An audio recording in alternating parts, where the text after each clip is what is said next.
Udadtil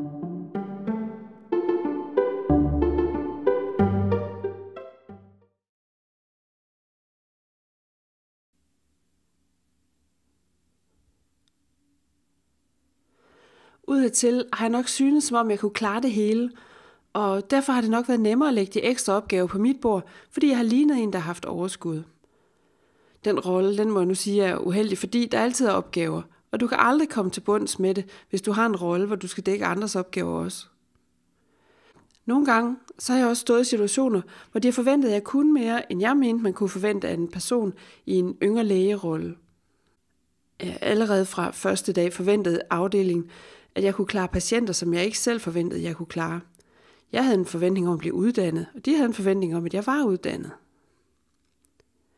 Jeg synes, jeg arbejder i et fornuftigt tempo. Tiden er presset i ambulatoriet, og jeg synes, den er presset med stuegang. Citronen er presset til sit maksimum, det er den. For det første bliver man kastet lige ud i tingene. Jeg havde nogle horrible vagter, hvor jeg var i gang non-stop. Jeg var ikke klædt på til at stå med det ansvar, jeg fik. Jeg løb rundt på gangene for at nå det hele. Der var ingen pauser overhovedet. Jeg havde en følelse af bitterhed og sådan en faglig pinlighed over, at jeg ikke kunne følge med. Min periode på det første sygehus har påvirket de andre perioder, fordi jeg aldrig nåede at være ordentligt restitueret efter det.